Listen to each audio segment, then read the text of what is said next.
All right. Shout out to the fam, man. Ring Kings Boxing. We up in this thing, man. Shout out to the fam, man. Appreciate y'all for joining me for another excellent episode of Ring Kings Boxing, man. Let me tell you something. Undisputed welterweight champion. Undisputed. Errol the Truth Spence Jr. versus Terrance. Bud Crawford. Who wins, man? Who wins? Shout out to the fam, man. Appreciate y'all for being in the stream. Listen, when was the last time, I'm going to ask all my boxing aficionados out there, when was the last time we had a fight of this magnitude in the welterweight division? Seriously. Think about that. I want y'all to put in the comments section, let me know, man, what y'all think about this one, man. I mean, it's a huge fight, man, and it took some time, man. It was so frustrating. Years and years and years and years and years of watching these guys banter back and forth online about who's better. Errol saying he's on the wrong side of the street. Y'all remember that? Remember all that? We covered it all here, man. Y'all remember that? He's on the wrong side of the street, that commentary? And they had all the stuff with what happened with Bob Arum. You know, Al Heyman, they didn't want to make the fight because of the networks and all that. Yeah, but listen, fam, we came through all that, man. And it's time, man. It's time, man. It's time, man. It's good. July the 29th is going on. It's going down. And listen, there are going to be two fights. We covered it on the last Ring Kings boxing episode. Went into the particulars. There are going to be two fights from these guys this year. One on July the 29th, and the other one later on in the year between two. So we can get this two fights from these guys out of the way. Now I can say, I'm gonna get the takes from you guys. I want y'all to let me know how y'all feel about it. I'm gonna open up the landlines tonight, and we're gonna talk and get some commentary, some boxing insight from some of the family members, and hear what you guys think about what this could possibly be. Me personally, I think this could be a 3-fight. We know it's a 2-fight deal right away. We know that off top. But when we talking about like just doing 3 fights, depends on how it goes. But listen, man, I am very enthused in the welterweight division. So anyway, shout out to the fam, man, as we about to get going with this one, man. I'm gonna play some of the interview, fam, that we had when they popped up on ESPN today. You know, they had the interview. We're gonna react to that live. I'm gonna play it for you. If you didn't hear it, we're gonna react to it live between the two. And they weren't really getting rambunctious just yet, but it's you know it's coming. Shout out to the fam. Appreciate y'all all for being in the stream on this one. All the boxing aficionados is in this thing. False Start Falcons, that was 1 year old last time in the 80s. Okay, shout out to Slim, Mayweather, and Pacquiao. What's happening? Appreciate you, fam, for chiming in here. Much love to UK. Much love. Ain't gonna be 2 fights after EJ. Yes, a trilogy. That's what I said, bro. I said, man, these guys are, listen, these are 2 of the best at their class, you know, in the collision course with each other, man. And I'm just happy we finally get an opportunity. It's gonna be a big fight. But anyway, let's get going, man. We're gonna play some of the interview, or most of the interview. It's only about 7 minutes long. Stephen A. Smith had Terrence Bud Crawford and Errol Spence on First Take. And if you guys didn't hear it, I'd like to hear it go. I have been waiting for years for this right now. Joining me now are 2 of the best fighters on the planet Earth. Welterweight champions Terence Crawford and Errol Spence Jr. They've announced that they'll fight one another for the undisputed welterweight crown July 29th in Las Vegas. Errol Spence Jr., Terence Crawford, welcome to First Take. Errol, let's start with you here. I mean, what the hell took this fight so long to happen? We've been waiting years for this. How excited are you about it, and why did it take so long, Errol? I mean, great things take time. I mean, we both was going through, negotiations and things, but we here now. So all this stuff in the past, just the present, we here, we fighting each other. May the best man win. I feel like this is the best fight, welterweight fight of the last probably 40 years. This is the fight of the decade. The best versus the best. Terence Crawford, how do you feel about the fact that the fight is finally here? We know how great you are, 39-0 in your career with about 30 KOs. We know how elite you are. We know how elite Errol is. We know you've been wanting this for a long time, Terence. How difficult has it been to wait for this fight, and how are you feeling now that it's here? Oh, it's been very difficult, as you know. It's been frustrating, but I'm excited. I'm happy. The fans is happy. Everybody's happy. We here now. And I'm gonna show the world why I'm the best fighter on the planet. And everybody need to tune in July 29th to watch me, Errol Spence, go out there and put on a tremendous show. Errol Spence, a lot of people look at you and they've said you've been the natural welterweight. As a matter of fact, people have wondered whether or not you was going up to junior middleweight on several occasions because you were considered the bigger guy.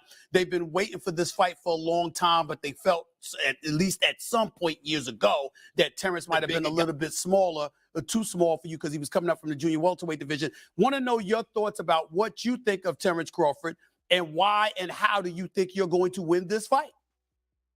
I'm a man of my word. Like I said, people thought I was gonna move up, but just like I told him when we encountered each other in Oklahoma, I said I'm gonna get these belts on my side, and I'm gonna come take yours. And this is where we at now, and I stood on that.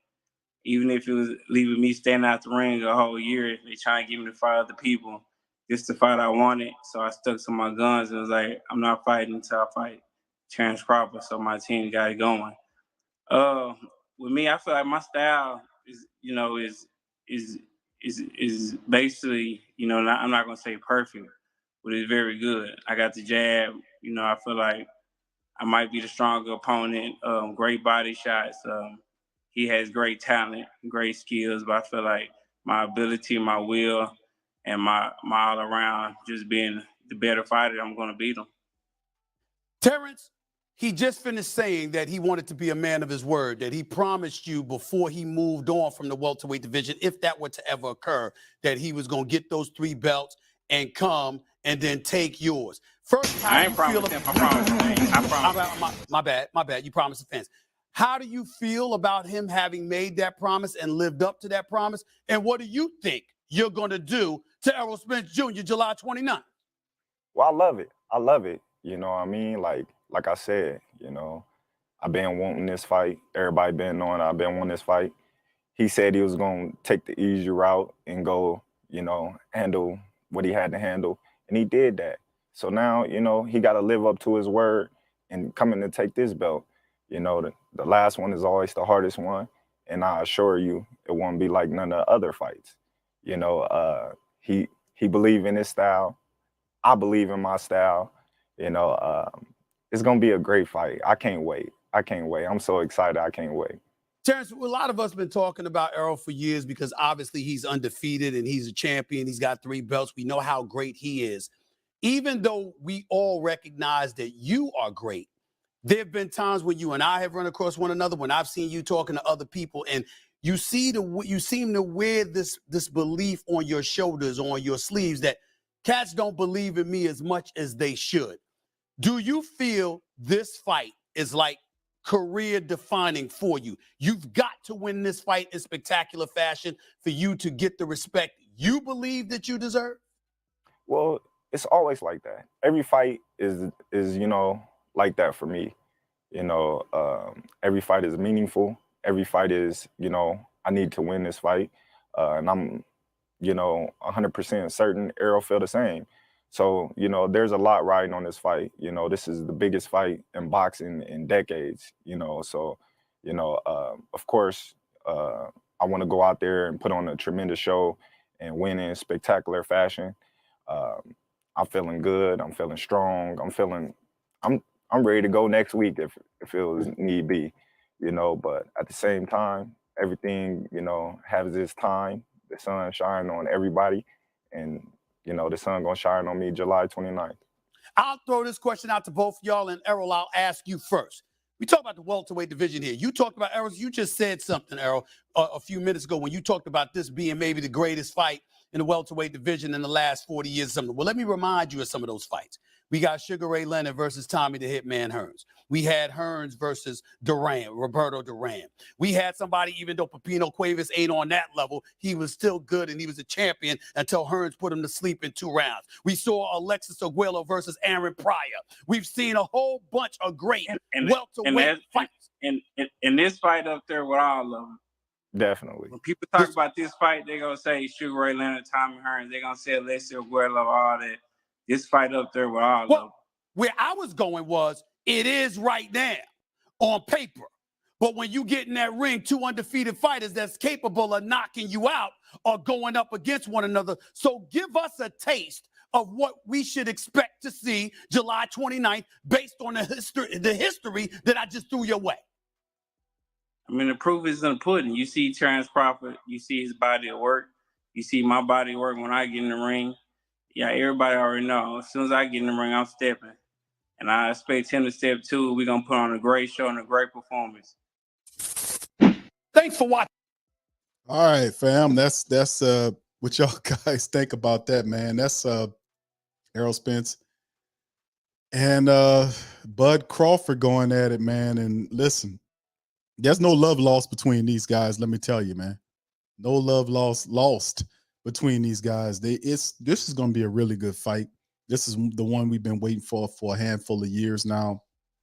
And we finally get an opportunity to see both of these fighters get in the ring. Saturday, July the 29th, Showtime pay-per-view is going down. This is definitely a legacy fight for both these guys. We knew that, you know, they were on a direct collision course for some time between the two. And it's very intriguing. It's very interesting how it all goes. So let's kind of look at it, man. Let's kind of preview this thing. Then I'm going to chime in on the family members. Got one more interview to talk about here as well. So it's going to be pretty interesting, man. Yeah, respect. It's definitely mutual, man. They know that both of these fighters coming into it, they both in their primes. This is a fight that defined both of them. Like, this is, you know, like we talk about Hagler and Hearns. You know, this is what Spence and Crawford have. This is that moment in time. So this will be really cool. So here's a quick breakdown. Errol Spence versus Terence Crawford is the head-to-head breakdown between the two. And we know that, you know, man, I'm just excited about the fight and where it's going down. T-Mobile Arena, Las Vegas, Nevada is going down in a major way. And we know that the win-loss record between the two people, the tail of the tape. Errol the Truth, Spence is 28-0 with 22 knockouts. As you can see right there, 72-inch reach, 33 years old. He's a southpaw with 142 rounds of experience there in the pros. And he's a guy that you got to watch out for. One thing I realized by watching Errol's fights, I'm going to go through the tail of the tape and kind of break it down. I know that Errol is a extremely strong fighter. He will beat the hell out of your body, that's for sure. He loves giving them body shots. You know, very strong right there, has a good shotgun jab. It's fundamental, but man, listen. Bud is something else, man. Bud is something else. This styles make fights. This is going to be a good one. Bud 39-0 with 30 knockouts. It's 74-inch reach, 35-year-olds, also southpaw right there. They go into the boxing ability between the two. Spence isn't a pressure fighter in the mold of a Notario Gotti or Ray Mancini, but he does employ a subtle form of aggression behind a strong southpaw jab and sound footwork. He also has a strong chin, too. He's been tested as a good chin. The jab frequently sets up the left-hand shots to the head and body. He's far more adept than your typical boxer type at work and inside. The blend of aggressiveness, body punching, power yields a hybrid style that makes it difficult for opponents to prepare for. His mastery of fundamental footwork also allows him to establish distance that methodically overwhelms less aggressive foes or confuses those whose own path to victory is pressure. Now, Crawford in many ways isn't too dissimilar from Spence, which is why this is a fascinating matchup for many reasons beyond just the high-end rankings and title claims. Now, the Nebraskan is a southpaw by trade, but he shifts stance more nimbly than any other active welterweight. Big key. Big key. And we're going to talk about that when we get to Terrence's side of things. He's also a master of range, which means he needn't fit around the ring or, field around the ring or mindlessly blow forward. Instead, he's effective at being both close enough to land shots and to draw opponents into overcommitting, then strafing them with his own offense. He'll not overwhelm people with his punch rates, but he's also consistently active and tends to throw in bursts, which decisive openings present themselves. So the advantage they're saying is even between him and Bud. Bud's skill, man, punching power. Only they got they got Porter right there. He's a good person to talk about punching power. Also, Kell Brooks is another guy that you could talk to about because Kell fought both these guys too at different weights, of course, but he had Porter, Showtime Porter can also chime in. They've had a combined, they've combined a KO better than 77% of their opponents. Is unlikely that either Spence or Crawford will make a top 10 list of the sport's biggest power punches. That's because many of their finishes have come after several rounds of sustained pressure and activity rather than single highlight reel shots. 4 of Spence's 6 KOs in the 12 rounds came in round 6 or beyond, while Crawford is going in the 6th round or beyond 11 to 14 inside the distance with wins in the 12th rounds. Ironically, Sean Porter, who went the distance with Spence in 2019 and was stopped by Crawford in 21, rates the former's power as superior because of the single shot damage as compared to Crawford's asset coming more from whip-like speed. I'm not saying that Errol is slow, but his stuff is going to wear you down, he told KO Artist Sports. Through the course of rounds is going to wear you down. With Terrance, it kind of comes out of nowhere. It's because of the speed. The most intriguing thing about his fight is people think about the power. They think it's because they get stronger as the fight goes on. He got that as an even. How about defensive ability between the two men? Neither Spence nor Crawford practices the defense on the level of Willie Pep or even Pernell Sweet Pea Whitaker. How about Floyd Mayweather? But it's no coincidence that either of these fighters, man, hold on here. Let me get back up to my little place right here. Right here. It says, it's Spence high regard. It's no coincidence that both fighters are unbeaten. That's not been often they've been remotely in danger of losing. They're clearly doing something right. Spence high guard defense and counterpunching aren't the most celebrated parts of his game, but he does avoid damage and return fire thanks to clever footwork or head movement. He also limits the punishment sustained on the inside, frequently catching and countering incoming blows. Crawford, too, is a sublime master of footwork, whether when moving in straight lines, pivoting to either side, or moving laterally to get around his opponent. Hitting him with single shots is possible, but it's not often that he's on the receiving end of prolonged volleys, and he's adept of using his counter hooks from the southpaw stance and with his lead hand, which is especially troubling to the right-handed fighters attempting to land jabs. Now, what's the X factors here on these guys, right? X factors. Spence's X factor. Will the recent inactivity matter? Presumably, the fight actually comes in late July. Spence will have fought 3 times in the preceding 4 years, including none in the last 15 months, thanks to the myriad of injuries, as well as the aforementioned starts and stops associated with the Crawford showdown. He's 33 years old. He's had eye surgery, and he's been in a serious car wreck. To be fair, sitting on the sidelines for 15 months wasn't an issue prior to the wide defeat of Danny Garcia back in 2020. And spending 16 or more months away didn't cause decisive problems before a 10th round stoppage of Ugas in April of 2022. But Crawford isn't Garcia or Ugas. He's likely to ask for far more of Spence than either of those foes did. And whether the Texan still has the answer on the highest level is among the few mysteries about his game. Now, what is about Crawford? His X factor. He can be can he be a successful smaller man? Crawford has been an elite commodity in several weight classes. He's won titles at 135 and 140 before graduating to welterweight with a defeat of Horn, who beaten Pacquiao. Well, really, that was a bum ass fight. Really, Pacquiao beat him. They cheated him.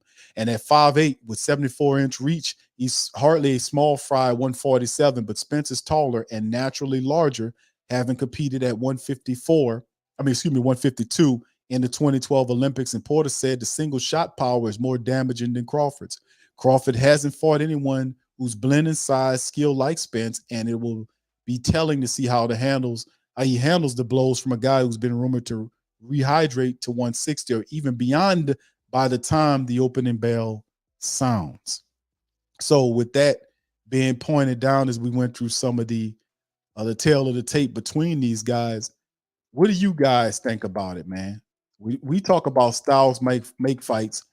Both of these fighters in the prime of their careers, man. Man, this is gonna be a really good fight, man. I just showed y'all some artwork earlier. A guy predicts Crawford was gonna take him down. So let's hear about it, man. All right. Kay says TC is not in his prime. He's about to be 36-year-old Q, but I still favor him for skill. Well, you know what I mean in terms of, like, you gotta look at it too. Like if you Bud Crawford and you got Errol Spence coming into this thing,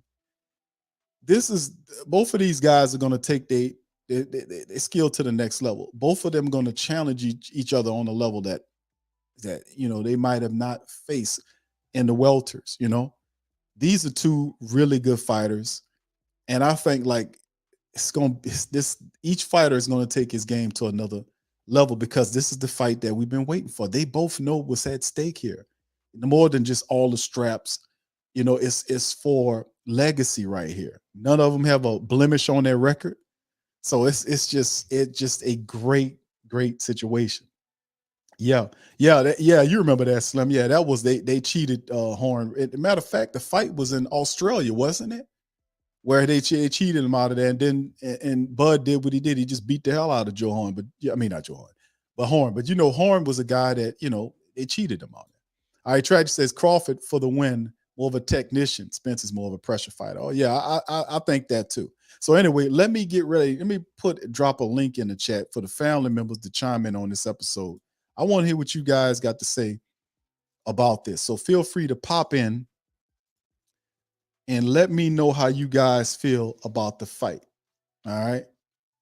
Let me put that in the chat for you guys here. All right. All right, so there you go. Hold on, let me make sure I got you right here. All right, here we go. All right, that's the link for the chat, fam. Y'all can finish. Pop on in. Let me hear from you guys what y'all think about the matchup between these two guys. What do kind of verbalize and let me know how you think the fight ferrets out. Do anybody anticipate a knockout here? Let me ask that to the family members out there. Is anybody anticipating a knockout to occur between these two fighters? Do anybody think that's going to happen? I do think Terence Crawford is, more skilled than Errol Spence Jr., but I do respect Errol Spence's fundamental ability. And like I said, styles make fights, and it depends on who's on their A game that night. But these are professionals. I'm expecting both of these guys to kind of help take each other's game to a next level. Let's hear what one of the boxing reporters said from HBO, what his thoughts were on this upcoming fight. Here we go. Combat Podcast, Brian Campbell with us here on HQ for a bit of a preview. And Brian, this fight, it has been in high demand for years and years. So when you finally heard this was happening, give us your initial reaction. What were you thinking? Look, better late than never, right? Not at all.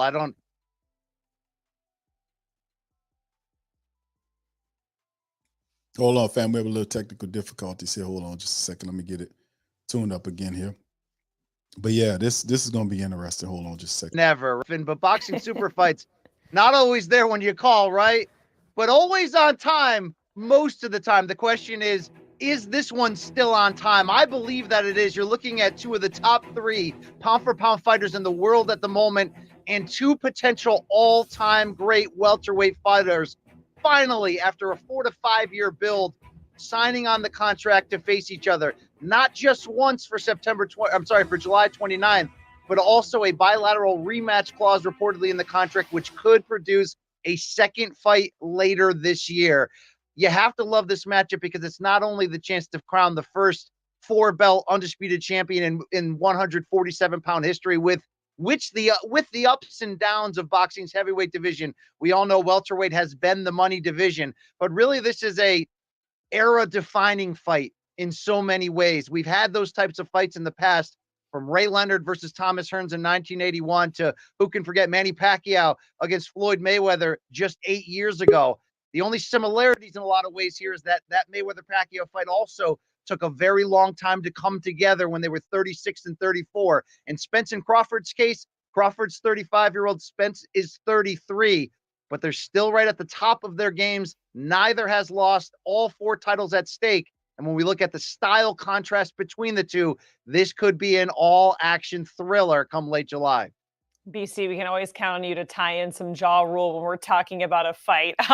This is being called by many the fight of the year. You're saying it could be the fight of an era. So just tell us exactly how these fighters match up with one another. At the basis, you've got the perfect style contrast of the southpaw and Errol Spence Jr., who's as traditional and orthodox as they come in his fighting style, but can do it all. He can get inside on you, pound away to the body, and wear you down like he did to your Dennis Ugas last year to unify titles. He can also box on the outside. What he has across from him, though, as an opponent is really the ultimate artist as a boxer, and that's Terence "Bud" Crawford. He can switch stances at will. He's naturally orthodox, but can go all over the place and can really adapt to any situation. Errol Spence might be more of the straight-ahead typical fighter, although he's coming from the southpaw stance. But Terence Crawford can freestyle as well as anybody in this game. Both pack a high pace and a big punch in their styles.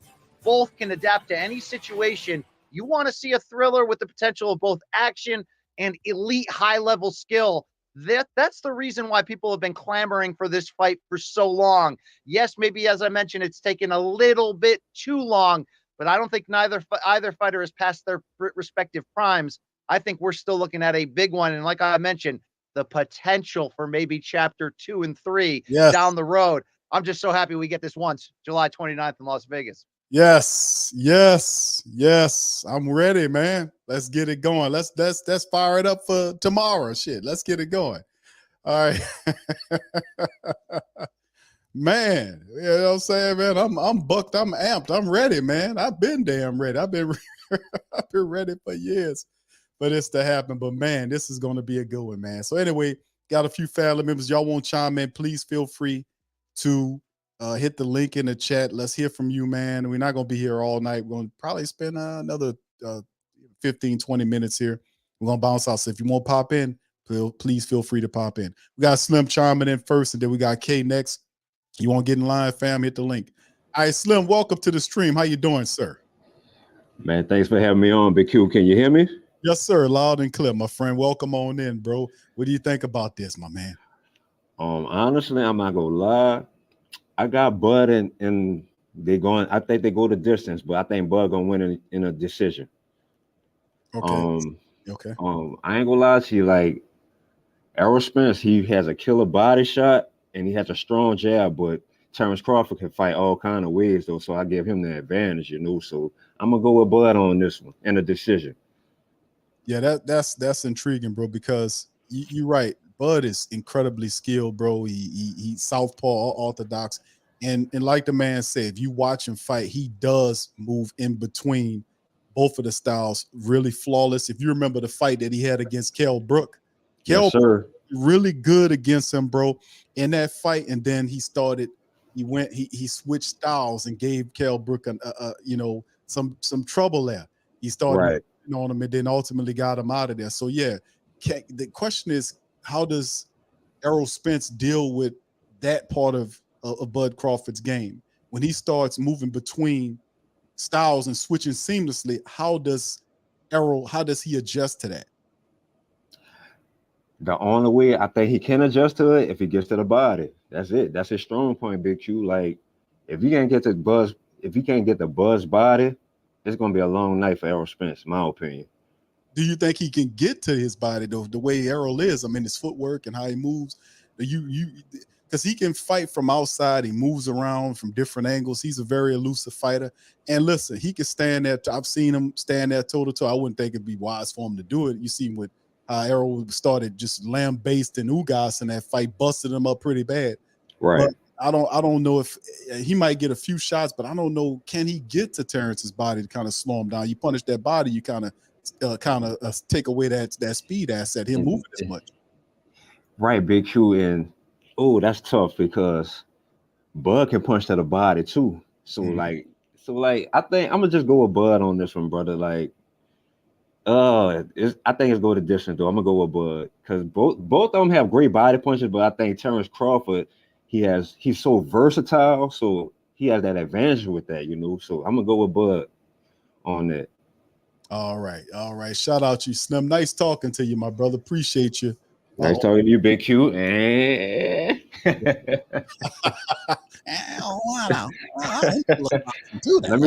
Before you kick me off, BQ, let me tell you something, brother. I enjoy your streams, brother. Every time you do Mickey, you be killing me, brother. I be falling on the floor laughing. I just enjoy your streams, brother. Keep it up, brother.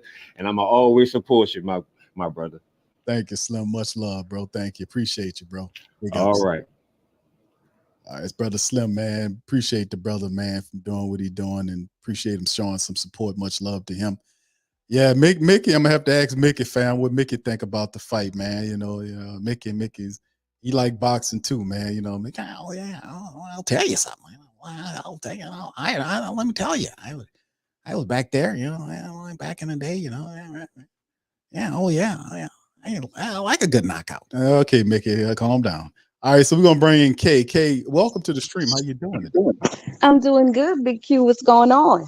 I'm chilling. I'm really amped for this fight. About time we finally get this. I hear it in your voice. You geeked. You're ready for it to happen tomorrow, right? Ready tomorrow. The hell with all that other stuff. Let's go right now. We've been waiting for years. Let's get it going. Amen to that. I still think this fight is 2 years post due, but it's at least it's not as bad as Mayweather Pacquiao. So I guess we'll just have to take it. July 29th, but I'm favoring Bud, and I'm actually favoring Bud by stoppage around the 11th, like close towards the end of the fight. And I know everybody talks about Bud's ability to switch, which is, obviously he's one of the most flawless switch hitters we've had in the last 20 years or whatever. But I think his ability to box off the back foot, yes, in combination with his ability to use angles, is what's really going to give him the advantage in the fight. When it's all said and done, Errol has a tendency to overreach sometime and put a lot of his weight on the front foot. Right. And then he's off balance. And if you look at Bud's ability to step back into the side and land power shots from either hand, that puts Errol, to me, at a huge disadvantage if he gets overzealous. And the only way I see Terrance losing this fight is if he gets in that ego mode. Sometimes like if somebody gets a good shot, he wants to stand there and go mano a mano. Right. I would not advise that against Errol Spence, because if you let him get to the body, he's going to wear him down. But unless Terrance fights, a not smart fight, which I can't see him doing against an opponent as skilled and talented as Errol, I think he will fight a smart fight. I don't see how Errol will get to his body because Terrance's footwork is too good, and his ability to fight off that back foot, I just really feel like that's going to give him the advantage down to distance, and I think he's going to catch Errol slipping. You know what, Kay? That's great points, man. Listen, the thing I noticed is I like both of these boxers a lot. I knew when I started seeing them accumulate titles when Bud climbed up there, and I was like, we about to see that head-on collision, and then they start joining at each other back in 2018 and on Twitter, and you hearing them, and Errol would say he too light in the ass and all that. He ain't, all these type of comments to say that Terrance is a smaller fighter than him. But it's the power game. That's one thing. But you are absolutely right that Bud Crawford he's the more skilled fighter. He's the most complete fighter of the two. I definitely have to agree with you on that, K. And K dropped off. K, if pop back in. I don't know if you meant to. I think she might have lost her signal, but that was great points. Errol Spence does tend to reach a bit, and some of the last several foes that he fought You know, like what was his last most complete fight that I want to say that Errol Spence really gave a clinic when was it a camper fight? Well, he just beat the hell out of the guy. What was his last most complete fight that we've seen Errol Spence fight? Not the black hat. Oh man, his name escapes me. The black hat. It says Errol beat him. He hadn't been the same, man. What was his name? Y'all remind me, put that in the comment section, fam. Y'all, if y'all remember who I'm talking about. Hey, you back, False Star Falcon. You stay right there. I'm gonna bring you on. Okay, you spitting facts, Queen. Let me you mentioned him reaching. Now, the last most complete fight that I seen from Errol Spence when he fought the black hat. Now you remember the nickname of the fighter is the Black Cat. I forgot his name, man. Gonzalez is it Gonzalez? I'm gonna have to go through his log, but yeah, the car accident, him having these little side issues or whatnot, and the fact that like the reporter mentioned, the inactivity, like we talked about in the article, of being off of from fighting for like 15 months. How does this play in your perspective of how Errol adapts to Bud? I think Errol trains really well. Obviously Derek James is a great coach. Right. So I think inactivity is a symptom of the times, right? I'm almost 50. So my generation of boxers, when I was coming up, they would fight 3, 4, sometimes 5 times a year. Mm-hmm. This generation of boxers, all of them are fighting primarily 1 time a year, right? So I think the inactivity is not a good thing, but of all of the boxers of this generation, I think it doesn't affect Errol as much as it would affect some other boxers. But when you're facing an opponent like Terence Crawford, me personally, I wouldn't just go into that without getting some rounds in a fight. But Errol says he don't need tune-ups. So he did pretty good off of the car accident when he fought Danny Garcia. After the eye injury, he was out for some time. He came in and busted up Ugas. So, you got to take him at his word when he says he doesn't need tune-ups. But, I don't think it benefits him to be out of the ring over and over and over for such a long period of time. But even in the Ugas fight, there were so many times where Errol was off balance. Yes. He put so much weight on that front foot and was swinging wildly. And, Ugas doesn't have anywhere near the accuracy of Terence Crawford. And there were times in that fight that I was literally like, oh my God, if that was Terence Crawford, he would have been completely knocked out because Terence would have just slipped to the right, got on that angle and taken him out. So, like I said, if Terence gets that bravado like he did with Mean Machine, and even with Gamboa sometimes where he just wanted to stand in there and mix it up, that's the only way I see Terence losing the fight. But if he uses his lateral movement, switch hits, and more than anything, uses his footwork to stay out of range of the body shots of Errol, I don't really see how Errol can win other than a puncher's chance. And that's great points right there, because I have I got Errol's fight resume up on the show of some of the fighters that the last several fighters he fought. The fight I was thinking about, he put a clinic against was Mikey Garcia. Yeah. That was an absolute clinic. Now, you're absolutely right. The Sean Porter fight was interesting. They kind of went back and forth. It was and then you look at what Bud did for him, a couple of years later, and we know styles make fights. But the Danny Garcia fight, to me, coming off the accident and all that, I wasn't really, it was an okay fight, but I was kind of looking for a little bit more. But me and rest in peace to my brother Too Mean. And we were looking at that fight, and he was not asked him. I said, Too Mean, does he look a little hesitant to you? And when something like that happens to you and you get back into the ring like that, his car, and I remember the video, his car flipped over, and I think he was ejected from the car. He healed up, went back to it. So the guy is tough as nails, man. He's tough as nails, and he got back in the ring. But like I said, this is going to be very interesting, at the very least, to see how this it's all going in. But yeah, it's since he climbed into the welters, looking at Bud's record.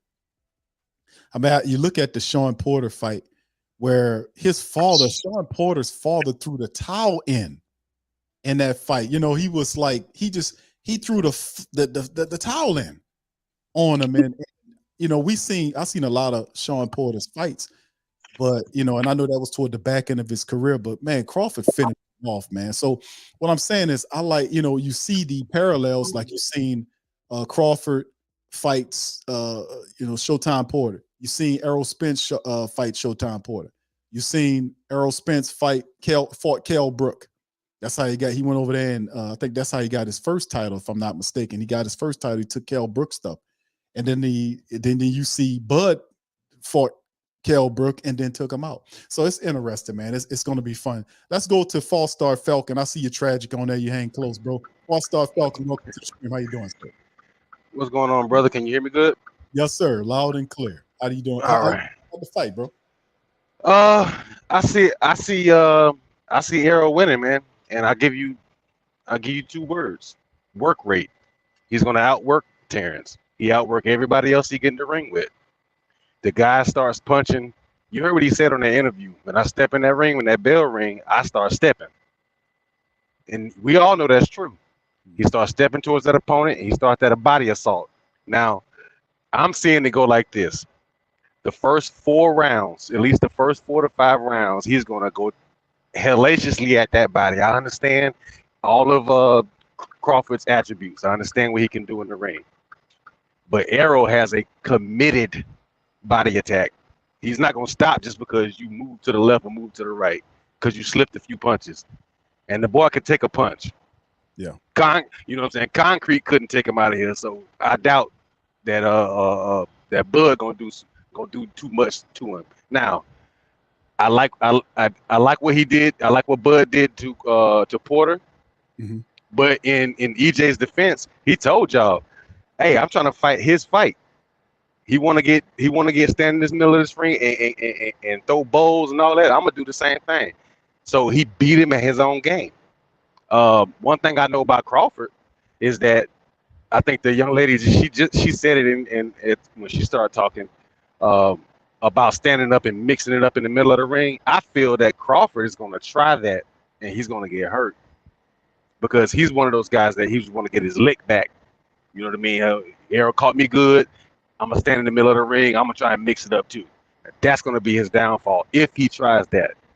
Now, if the fight goes 8, 9, 10 into those championship rounds, that's all Errol all day. That's Errol all day, because that body attack that he started in the second, third, and fourth round gonna take all that steam right off them punches. And I don't know if you remember during the Ugas fight. I don't know who you was watching it with, but everybody I was at the fight party with. Why is he not moving? Why he just standing there? Because that body assault.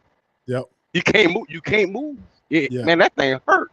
So yeah. all them pop shots and he does a lot of posturing too. What I don't like about Bud, he does a lot of posturing and pawing. You know, just standing there pawing in the ring, and you can't do that with EJ.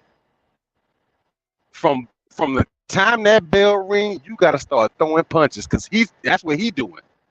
He's not trying to conserve energy for the championship rounds. He is trying to get to you to take you out. I'm talking about take all your energy away. That's why all of those fighters got all them busted up eyes. Look at, I think I put it in the chat. I don't know if you was talking about Lamont Peterson or you was talking about Ugas, but all those guys got their eyes. But go ahead. I was talking about Mikey Garcia. That's who I was making. The clinic he put on was against Mikey Garcia. That's what I was thinking about with Errol Spence when they were talking about Mikey Garcia. And at the time, Mikey Garcia was 40-0, I want to say, or something like that. 39. He was 39-0, just like Terrance. Right, and he was like, and he was spectacular. And then after that clinic, he wasn't the same. Yeah, he went in there and really showed some sports right there. So that was the last really complete, like really perfect fight that I seen Errol fought, you know, against Garcia. He heard all of it, went out there and put on the clinic. But go ahead, my brother, you finish up. No. I'm just excited, man. I'm excited for the fight. I think we won. The fans won with this one, man. To be honest, so we got something we've been looking for a while, and glad it's on the horizon. if I can, I'm gonna try to make it on out there. But man, as soon as I saw the notification pop up, I said, "Boy, let me go ahead and check IQ. Boy, I know he talk about something tonight." But now you take it easy, man. Stay doing your thing, and we're gonna sweep y'all this year. That's all I gotta say. Oh man, brother, we're gonna have y'all doing this, bro. Y'all is gonna go like this.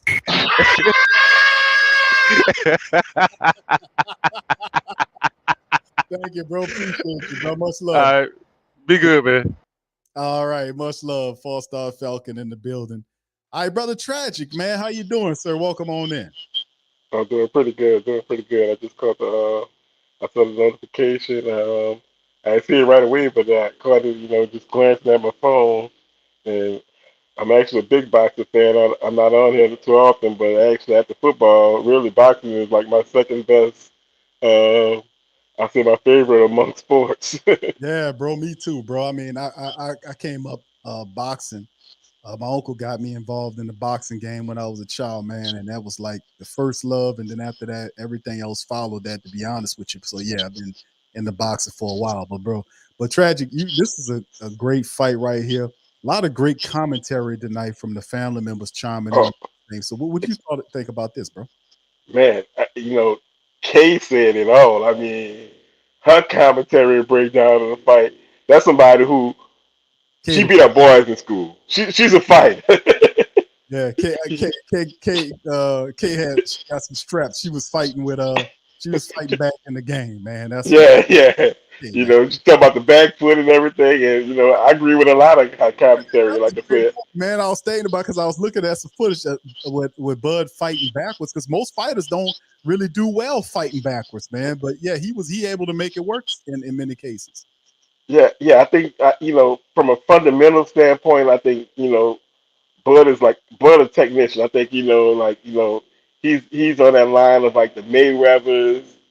They just so technically and fundamentally sound. And sometimes he can get a little impatient, but once you, if he does get impatient and he makes that mistake, he's not gonna make it again, and then he'll definitely go back to the game plan and carry out his the game plan how it's supposed to be. And I think like I said, he's a very technical fighter.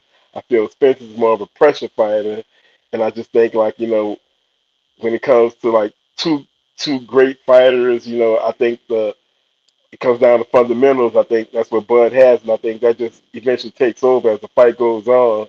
Those fundamentals just carries over as the longer fight goes. So I figure that's where Crawford will come on top at the end.